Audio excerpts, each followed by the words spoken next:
Il faut travailler avec des outils modernes.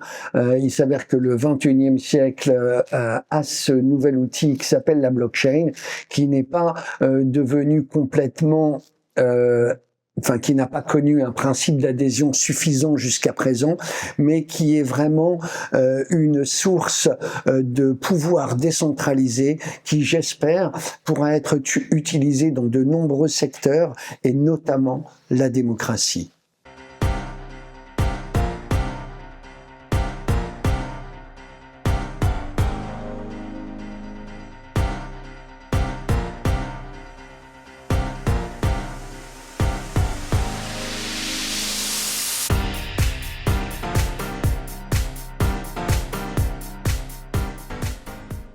Bonjour Gilda Gentil, je suis ravie de vous accueillir sur Tribune Libre. Je suis dans votre galerie qui s'appelle la galerie 18 bis, rue de Savoie, pas loin du quartier d'Odéon à Paris 6e, les beaux quartiers, les quartiers des artistes. Pourquoi avez-vous ouvert cette galerie, chère Gilda ? Bonjour Stéphanie et bienvenue à la galerie 18 bis. Cette galerie est ici dans ce quartier de Saint-Germain-des-Prés. Elle est ouverte depuis 3 ans maintenant, mais la galerie 18 bis existe depuis 10 ans et elle est née en 2015 avec une exposition engagée que j'avais cooptée avec plusieurs artistes qui s'intitulait Fukushima mon amour. Et sur le principe de non-retour d'expérience des catastrophes du nucléaire. Donc moi, c'est l'art engagé qui m'a toujours motivé, et de fil en aiguille, eh bien, j'en ai fait mon métier. Vous allez nous présenter 3 artistes. Le premier nous parle de larmes joyeuses. Nous allons les regarder ensemble. Donc elles sont là. Donc voici ces larmes joyeuses, elles sont belles, elles sont poétiques. Qui les a faites et pourquoi ? Alors cette exposition, elle s'appelle La Fabrique de l'idée et elle regroupe 3 artistes et ces larmes de joie, elles sont réalisées par Benoît Dutour.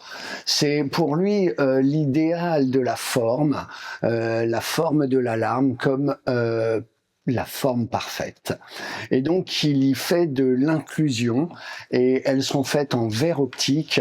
On voit la larme du temps qui s'est arrêté, la larme de la nature avec les plantes de blé et puis aussi des papillons séchés. Et voilà, différentes, on va dire, interprétations, toujours en inclusion puisque c'est son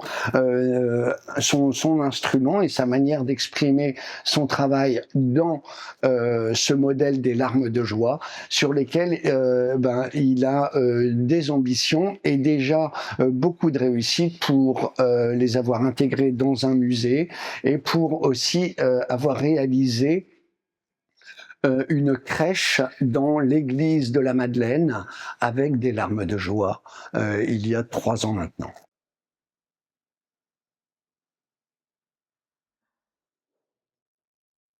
Alors, ce que tu es en train de filmer ici, Stéphanie, c'est une interprétation aussi de Benoît Dutour. On voit la larme dans laquelle les racines ont prise pour donner naissance à un arbre de larmes.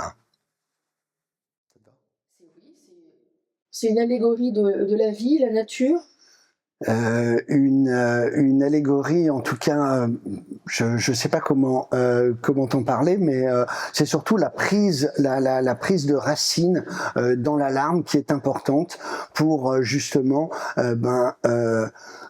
émaner d'une plante qui va épouser les larmes comme fruit.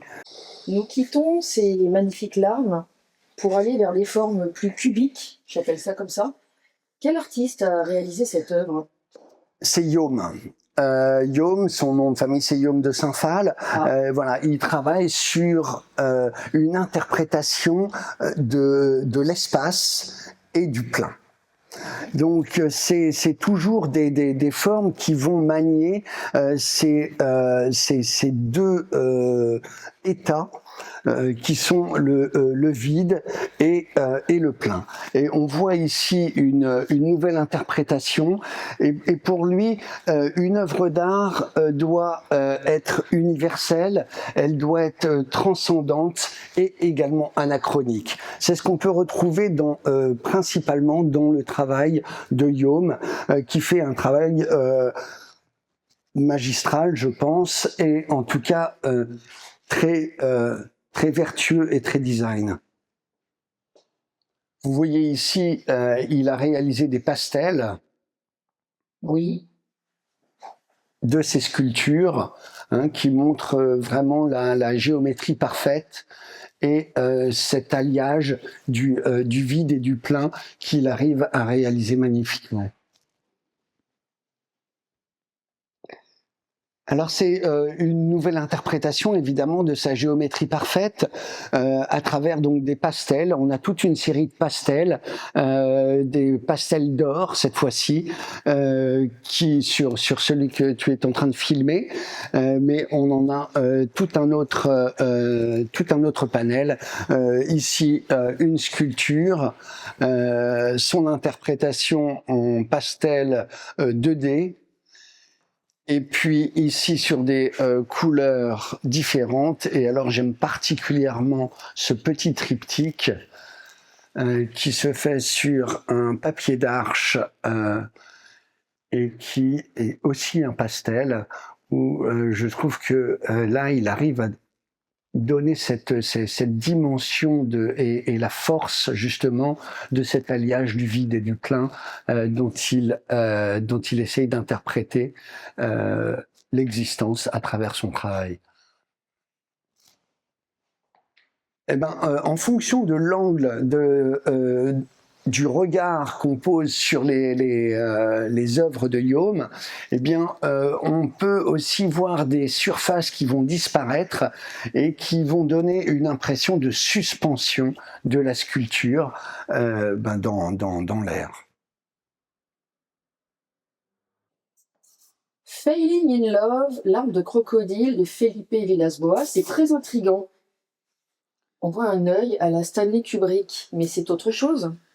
Felipe Villas-Boas, qui est un artiste purement conceptuel, pour ma part, qu'on apprécie beaucoup. C'est la deuxième fois qu'on présente son travail ici à la galerie. Et cette œuvre, l'arme de crocodile, est une prothèse oculaire qu'il a conçue suite à un chagrin d'amour. Et les larmes qu'il avait, eh bien, il a voulu les transmettre à la machine et il a conçu une machine qui allait pleurer à sa place. Et c'est plutôt bien fait. Donc on est sur une version qui est relativement élaborée de cette idée de départ. Je rappelle que l'exposition s'appelle La Fabrique de l'idée. Et donc, cette larme, les larmes viennent aussi, on va dire, arroser une plante. Rien ne se perd, tout se transforme. Et finalement, le chagrin, eh bien, a aussi ses vertus. Le chagrin crée la vie. Et on parlait, voilà, en dialogue avec les larmes de joie de Benoît Dutourne. Je pense que la larme de crocodile est aussi complètement à propos. Et ça fait longtemps qu'il pleure, il s'arrête de temps en temps? Il s'arrête quand on lui coupe le courant. Tout simplement. Tout simplement. Il s'agit ici d'un miroir, n'est-ce pas? C'est ça, le miroir social, c'est une interprétation de Felipe Villas-Boas. Et ici, on a juste le point de départ d'une idée. L'idée est que ce soit un miroir à multifacettes, qui soit commandé par des moteurs à l'intérieur derrière chaque petite facette de ce grand miroir, relié à un ordinateur central qui possède un programme et qui va faire en sorte que les miroirs vont se tourner ou s'incliner de manière à devenir lisses et donc avoir une réflexion des personnages qui sont en face d'eux en fonction de la densité de population qui vient se présenter devant le miroir. À savoir que quand on est seul, tous les miroirs sont très fractalisés, et plus on est nombreux devant le miroir, et plus les miroirs vont s'aligner de manière à refléter aussi sur le principe du miroir social que on est plus fort ensemble. Donc cette idée du miroir social, elle vient ici vraiment comme un symbole de cette exposition, la fabrique de l'idée, puisque avec Felipe Villas-Boas aussi, on réfléchit à la manière d'amener, on va dire, le public dans une idée jusqu'à la réalisation d'une œuvre complète. Comment amener justement un public à s'engager, comment trouver des personnes qui vont vouloir que celle-ci se réalise, et comment aussi trouver les moyens de la réaliser. Donc tout ceci, eh bien, c'est une complexité et aussi une ingénierie, qu'elle soit artistique, technologique ou financière. Et c'est ce à quoi on essaye de répondre avec Felipe, puisque nous, ici à la galerie, on développe une infrastructure qui est basée sur la blockchain, pour aussi amener le public à posséder et à collectionner l'art différemment, de manière à s'investir justement dans les projets des artistes contemporains, comme dans les collections des artistes du passé. Ce tableau est intriguant, Gilda. Est-ce que vous pouvez nous en dire plus? C'est le parcours d'une mouche un après-midi d'été pendant 1 minute. C'est une œuvre de Benoît Dutour qui, voilà, au cours d'un après-midi, il était allongé sur son lit en train de regarder le plafond, et finalement la seule vie qu'il y avait dans la même pièce où il était, c'était une mouche au plafond qui faisait ce bruit toujours très connu, un petit peu dense, et il s'est mis à filmer justement le parcours de cette mouche pour combler un peu le vide et l'espace-temps qu'il était en train de vivre. Et figurez-vous que l'année suivante, dans la même pièce, dans la même maison de vacances, il s'est remis sur ce lit avec un petit peu le même état d'âme. Et plutôt que de refilmer la mouche, eh bien, il a regardé le film de l'année précédente. Et c'est là que lui est venue l'idée de tracer le parcours de cette mouche. Il s'est aperçu que celle-ci, finalement, parcourait toujours un tracé très particulier, et c'est ce tracé donc qu'il a dessiné pour l'interpréter après sur différents supports. Et là, l'un des supports qui nous est présenté ici à la galerie, c'est un tapis iranien, donc avec un nombre de crochets de fil très très épais qui permet donc cette réalisation magnifique.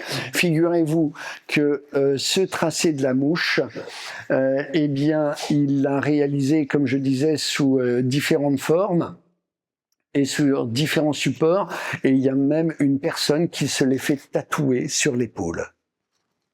Voici le tatouage en question.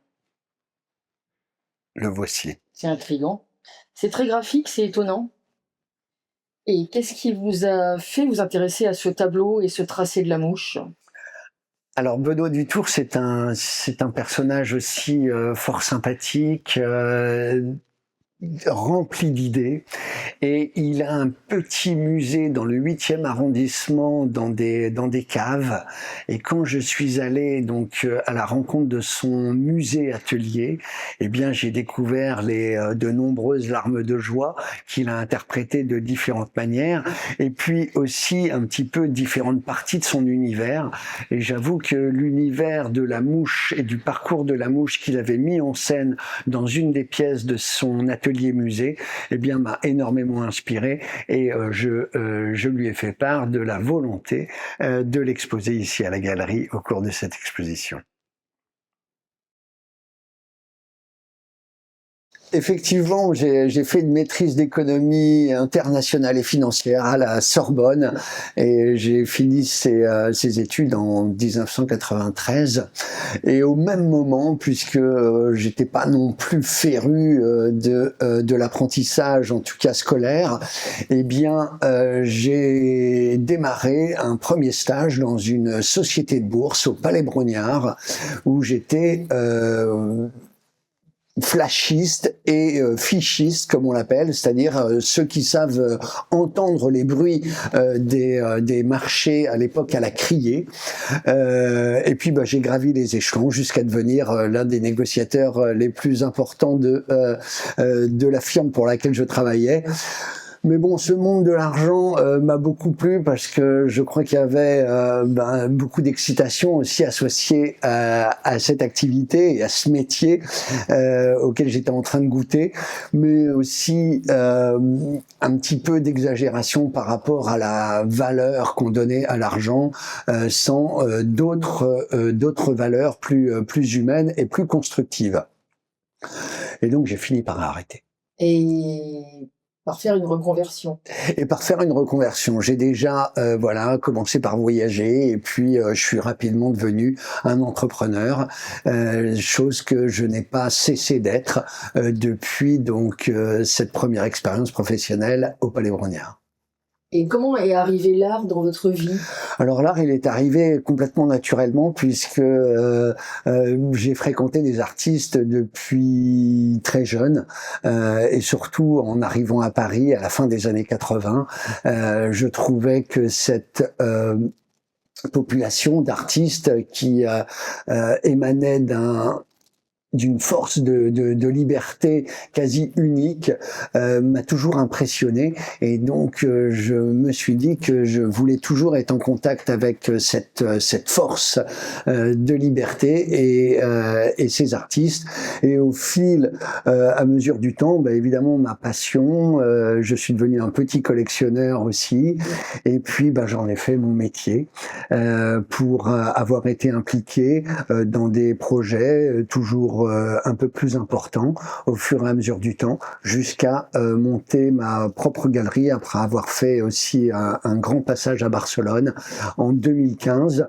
La galerie des Zunbis est née sur le boulevard Voltaire, à côté de la République, à l'époque où il y avait Nuit debout, si mes souvenirs sont bons, et évidemment les attentats du Bataclan, puisque on était tout près aussi. Et je me suis bien rendu compte que là, on était dans un système qui ne nous racontait pas la vérité. Ça, je le savais depuis longtemps, mais j'ai pu le constater en direct, puisque on avait une vitrine qui faisait 10 mètres de large et qu'on était en direct sur toutes les télévisions internationales qui étaient sur le boulevard Voltaire, pour commenter et relater cette actualité française des attentats du Bataclan, derrière laquelle je suspectais aussi une certaine manipulation, si je peux me permettre. Oui, bien sûr.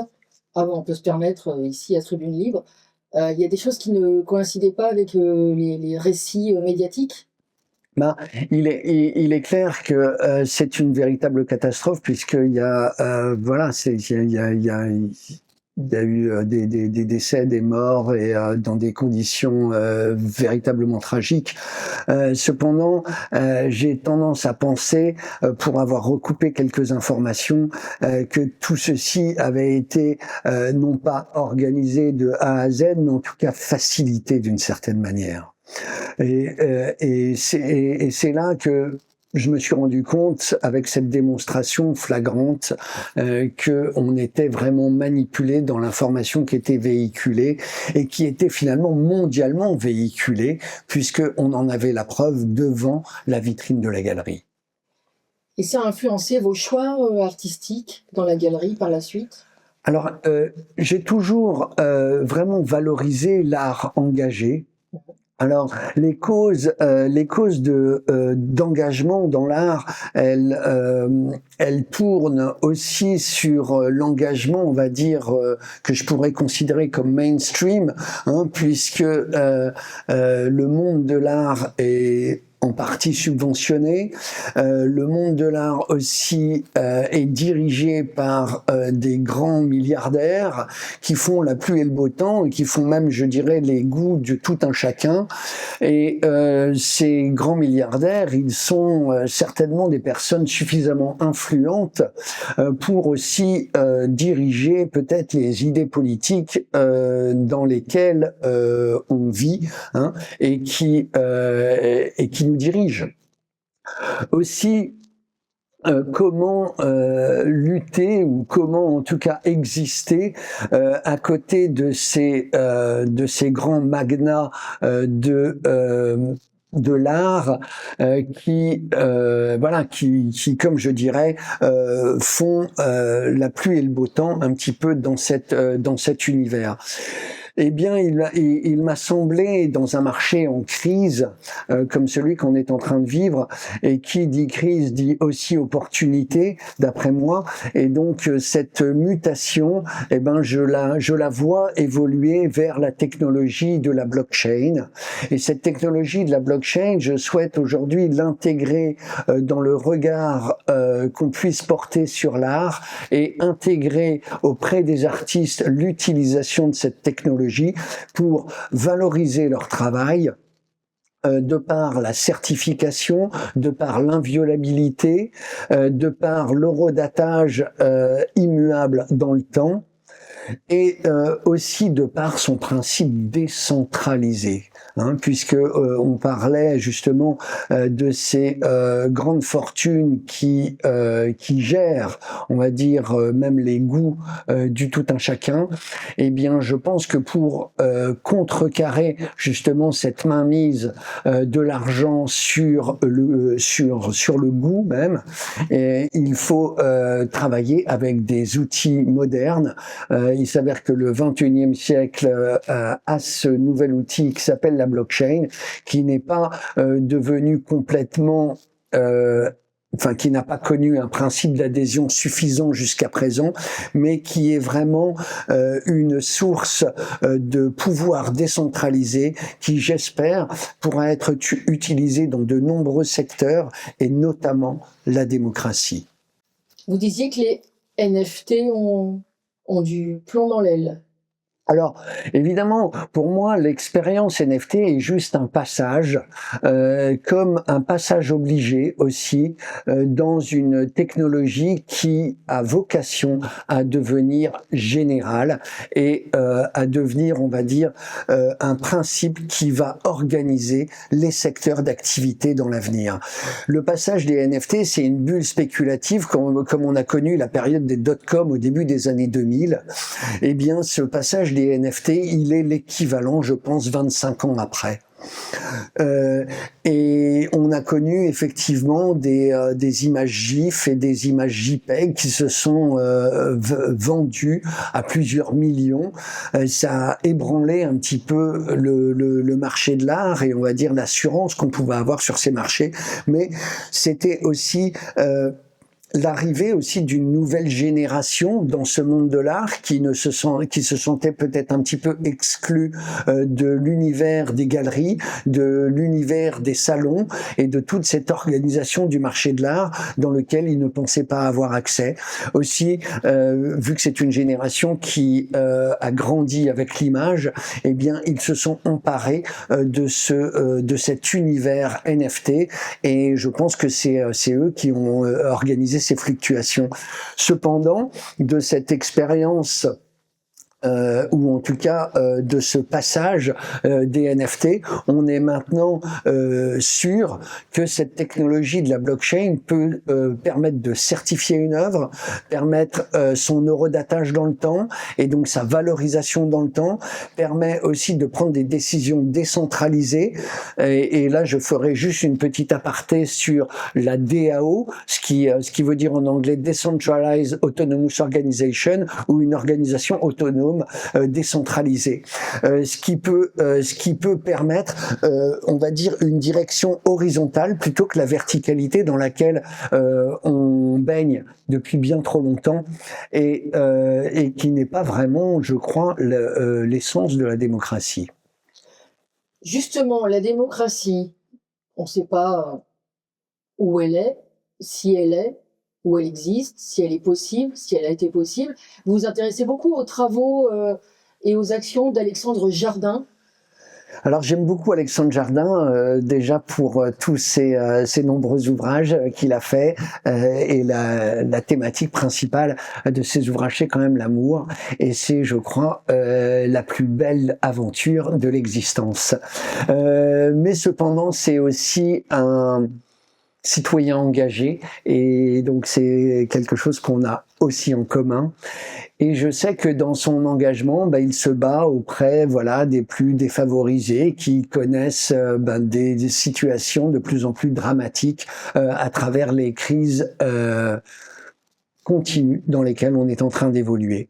Et je pense savoir que Alexandre Jardin travaille avec son fils, donc cette jeune génération dont je parlais tout à l'heure, sur un instrument démocratique qui va aussi utiliser cette technologie blockchain. Donc cette technologie, elle a aussi un pouvoir dans le commerce, elle a aussi un pouvoir dans la démocratie, puisque l'outil démocratique qu'il va mettre en place va être aussi un référendum, rendre le référendum possible, rapide et décentralisé, encore une fois, ce qui va permettre évidemment de mettre en place cette démocratie du peuple, pour le peuple, par le peuple, nécessaire, je pense, dans une société qui se veut justement au service de celui-ci.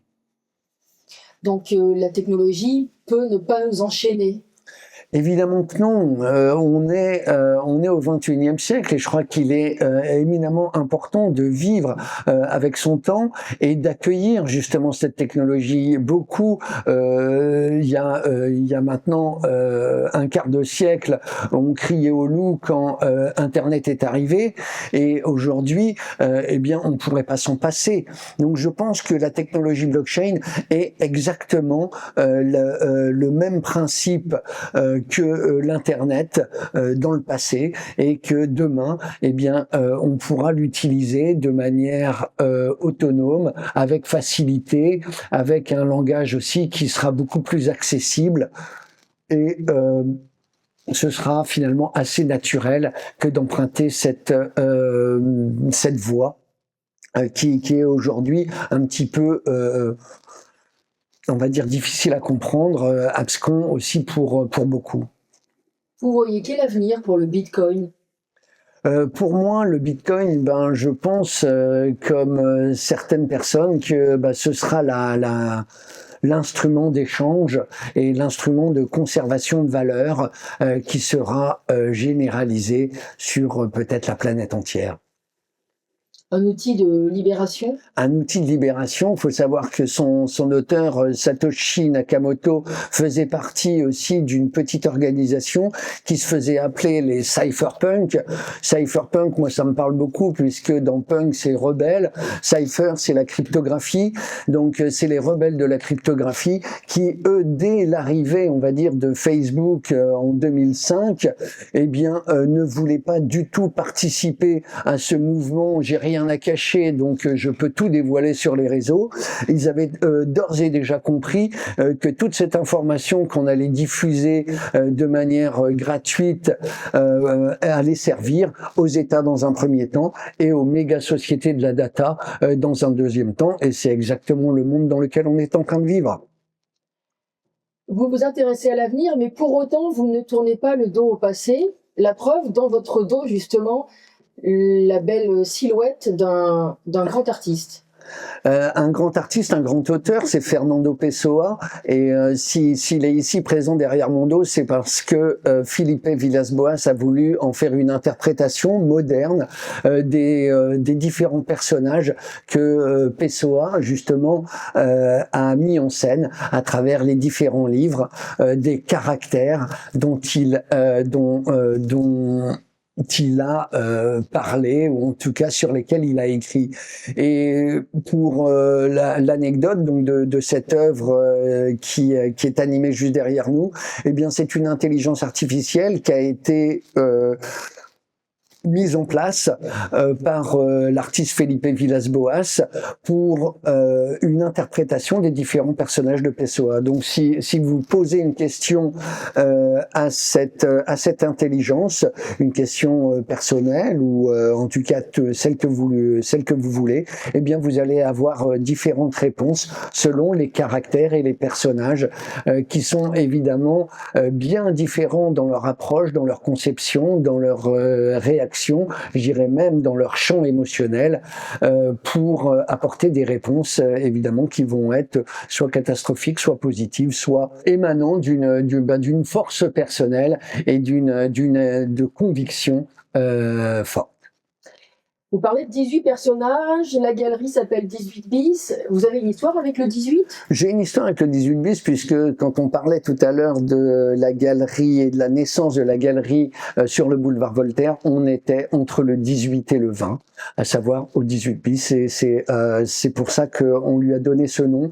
Et figurez-vous qu'il y a 3 ans, quand j'ai visité cet endroit rue de Savoie, eh bien, je me suis rendu compte qu'il était situé aussi entre le 18 et le 20. Et donc, je pense que le choix a été fait comme une synchronicité de chiffres. Donc, voilà, la galerie 18 bis est encore à la même place, mais dans un autre quartier, dans une autre rue. Voilà, on va dire qu'un petit peu de numérologie, ça peut aussi mettre un petit peu de baume au cœur. 1 plus 8 font 9. 9, c'est un cycle de vie. Et voilà, et je pense que si je cherche un petit peu plus, je pourrais trouver des interprétations encore plus fortes. Je le ferai peut-être pour une prochaine interview. 9, une gestation. Aussi. Vous choisissez vos artistes comment, finalement ? Alors, les artistes qu'on choisit, ben c'est aussi par rapport à leur maturité de travail. Moi, je sais que le travail des artistes, il est pas simple. C'est un travail solitaire, c'est un travail d'atelier, c'est un travail où l'argent ne coule pas à flot, en tout cas pour démarrer. Et c'est ces étapes-là qui sont pour moi très très importantes, parce que je pense qu'on construit une carrière en vivant justement ces étapes indispensables pour faire ressortir le meilleur de soi-même et pour faire ressortir aussi cette inspiration qui va chercher dans les tréfonds de sa propre personne. J'ai été aussi pendant très longtemps un yogi, j'ai même été professeur de yoga, et donc s'il y avait un point commun justement que je trouvais entre cette discipline du yoga et les artistes, eh ben c'était ce rapport à soi qu'on allait chercher, et justement la force intérieure voilà, qui est un parcours un petit peu commun, en tout cas dans ces 2 disciplines. Les artistes que vous exposez, vous dites qu'ils sont engagés dans la vie, dans leurs actions au-delà de l'art ? Alors certains le sont. Aujourd'hui, ben, ils sont déjà engagés dans leur carrière d'artiste, et pour avoir choisi cette carrière, souvent un petit peu contre le gré de leurs parents, parce qu'on sait que c'est pas non plus un métier qui va permettre de thésauriser sur une belle retraite par la suite, à moins que la réussite sonne le long du chemin. Mais voilà, donc c'est pour moi un choix décisionnel qu'on fait suffisamment tôt, et qui est une forme pour épouser un petit peu le parcours de l'artiste, avec ses hauts, ses bas, et parfois sa détresse. Donc pour moi, c'est engagé. Alors maintenant, il y a des thématiques d'engagement, évidemment, qui existent dans l'art. Nous sommes en train de vivre la Biennale de Venise en ce moment, qui est aussi une biennale qui souvent se veut engagée. Alors bon, le thème d'engagement, souvent, c'est la Terre, l'écosystème terrestre et l'écologie. Alors, si j'y ai cru pendant un moment, eh bien, j'ai aussi appris au fur et à mesure du temps que l'écologie était plutôt escrologie et qu'il était important que d'avoir un regard un petit peu plus aiguisé plutôt que d'adhérer complètement à cette volonté, en tout cas, qui est quasiment mondiale aujourd'hui, que de vouloir réduire notre consommation, réduire notre train de vie pour préserver la planète, alors que d'un autre côté, on signe tous les marchés de libre-échange possibles qui évidemment crée une pollution bien plus importante, et aussi on se permet de faire des guerres sans questionner, on va dire, l'empreinte l'empreinte écologique ou destructrice de celle-ci. Oui, devant, ça dépense pas mal de ça. Alors ça, je pense aussi, je ne suis pas un grand spécialiste, mais en tout cas, je pense qu'avec un peu de bon sens, on peut rapidement comprendre aussi la mesquinerie de cette de ces politiques qui sont menées et de cette manipulation qui est tout le temps en train d'être organisée jusqu'à faire appeler maintenant les passages de météo et climat. Enfin, c'est pour dire et juste citer un exemple de la manipulation. Je voudrais revenir sur un point, puisqu'on a parlé de la technologie blockchain et on est ici dans une galerie d'art, et c'est également ce qui m'anime, puisqu'on a parlé aussi un petit peu de mon parcours dans la finance. Cette technologie, évidemment, elle a amené le Bitcoin, elle a amené, on va dire, des monnaies d'échange décentralisées qui font parfois peur parce que elles ont aussi je pense elles sont extrêmement manipulées, et donc ce qui fait qu'il y a une très très forte volatilité.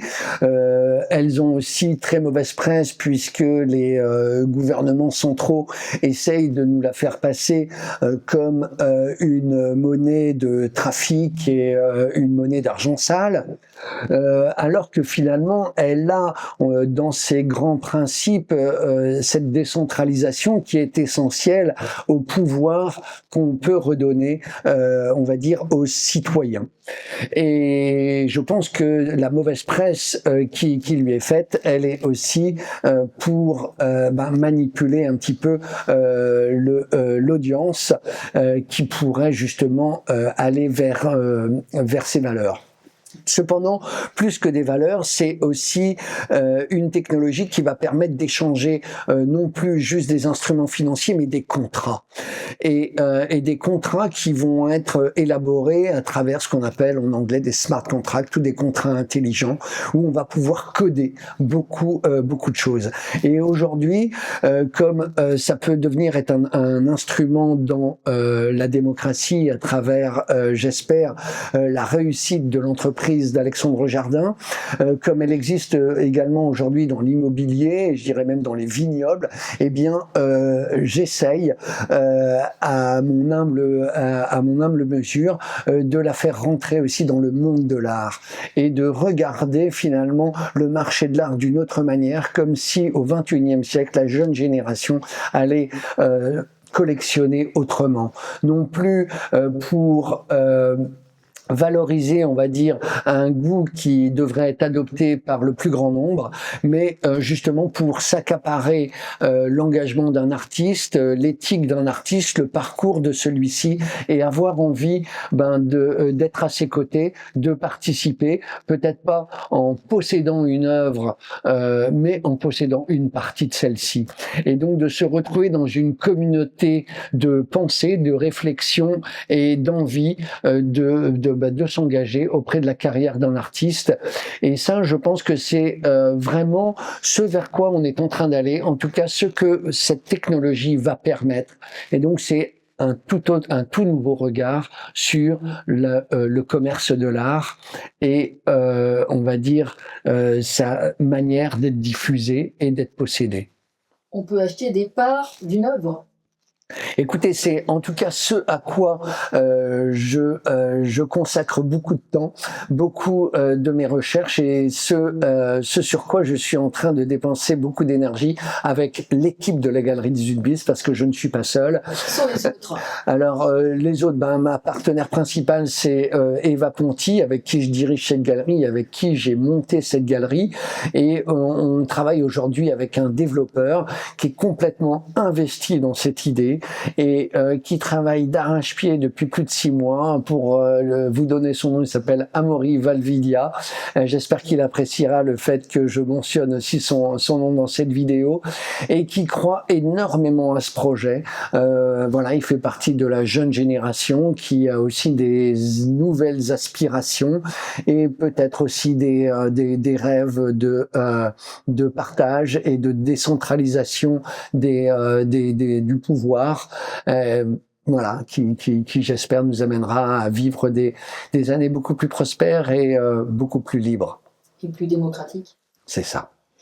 Pour finir cet entretien, quel avenir pour la galerie, des prochaines expos, des vernissages? Qu'est-ce que vous pouvez dire aux personnes qui seraient tentées de venir vous voir?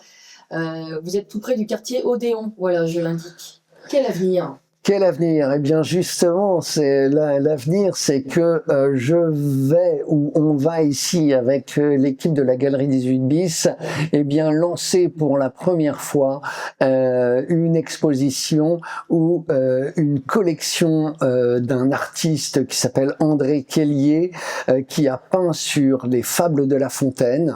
Il a peint 275 peintures sur les Fables de La Fontaine. Évidemment, La Fontaine, c'est l'histoire et la culture française. Et donc on est très fiers que de pouvoir exposer à partir du mois de septembre cette expérience artistique d'une collection entière qui ne sera pas à vendre dans les peintures individuelles, mais qui sera tokenisée. Donc on va pouvoir acheter des parts de cette collection. Donc ça c'est la grande nouveauté, ce sera une première française, une première européenne, je pense, mondiale, je ne sais pas, parce que les Américains ils font beaucoup, mais en tout cas, voilà, c'est un travail très dense et on va s'y appliquer pour justement développer cette collection tokenisée et on va partir ensuite en tournée dans une exposition itinérante pour faire apprécier cette collection qui est absolument sublime et qui en plus va être conservée dans son entièreté par ce principe de tokenisation de manière à être vue par je pense toutes les générations et appréciée aussi pour sa valeur morale et sa valeur des études, on va dire, des caractères humains. Et elle va pouvoir être un instrument de médiation, j'espère, dans de nombreuses expositions en France et à l'étranger, de manière à aussi évangéliser avec cette technologie et à faire valoir l'histoire française, la culture française et cette petite part d'ironie dont Jean de La Fontaine, savait si bien faire passer dans les fables qu'il a écrites. Le génie Jean de La Fontaine est toujours aussi actuel. Si on étudie par exemple les animaux malades de la peste. C'est formidable les animaux malades de la peste, puisque évidemment les puissants vont finir par jeter l'opprobre sur le pauvre âne qui lui aura été un peu plus sincère que les autres et aura avoué des péchés et donc voilà, c'est vrai que l'opprobre sera jeté par tous les animaux sur ce pauvre individu et donc c'est si représentatif un petit peu de ce que l'on vit aujourd'hui. Et Selon que vous serez puissant ou misérable, les jugements de cour vous rendront blanc ou noir. c'est exact. Il dénonçait déjà une justice à plusieurs vitesses à l'époque. Et je pense que c'est si exact et qu'évidemment ce deux poids deux mesures dont on parle souvent, eh bien il l'avait déjà interprété en poésie. Avec un talent inégalé. Toujours. C'est un beau programme pour la galerie, donc 18 bis rue de Savoie, pas très loin du quartier Odéon. Vous donnez rendez-vous nombreux aux visiteurs. Ah bah je vous invite tous évidemment à venir déjà découvrir cette exposition qu'on vous a présentée au cours de cette vidéo, à venir aussi à l'exposition de l'été qui serait une exposition collective intitulée Vision onirique, la part du rêve dans l'art. Et évidemment cette rentrée tant attendue par toute l'équipe de la galerie et de nombreux collectionneurs et de nombreux amateurs des fables de La Fontaine et aussi de cette technologie dont on a parlé beaucoup au cours de cette interview, de manière à conserver justement le patrimoine français. Dans son entièreté, pour qu'il ne soit pas, on va dire, réparti dans différentes collections à l'international et qui puisse après, eh bien, ne plus exister comme patrimoine réel.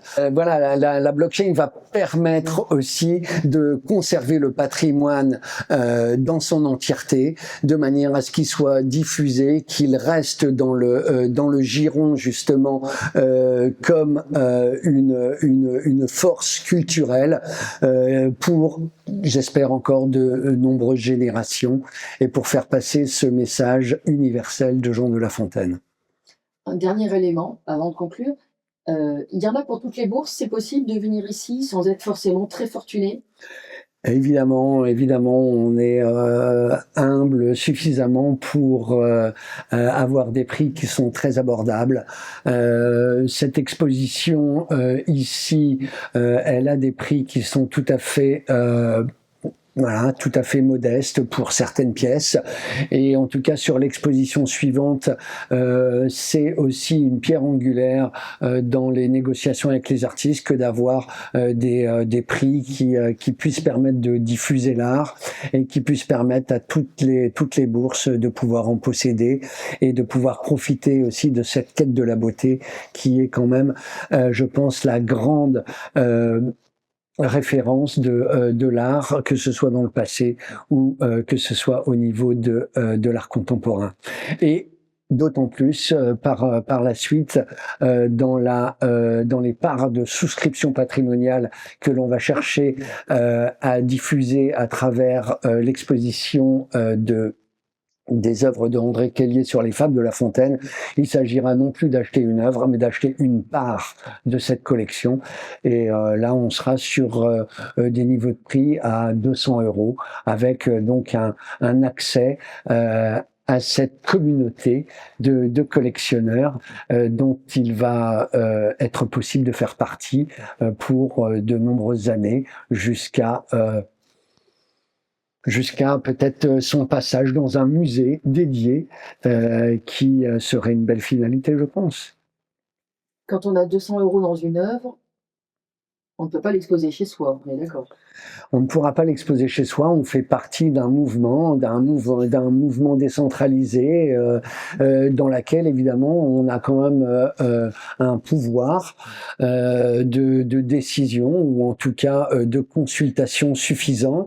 Et puis on fait partie d'un projet, on fait partie aussi de cette préservation du patrimoine. On s'engage dans la société sur la souveraineté culturelle et sur la valeur de celle-ci et le fait qu'elle puisse durer dans le temps et qu'elle ne disparaisse pas au profit d'un milliardaire Ou d'une multinationale. Voilà, de Dubaï ou autre, et qu'elle parte dans Pension américain. ou un fonds de pension américain, comme vous dites.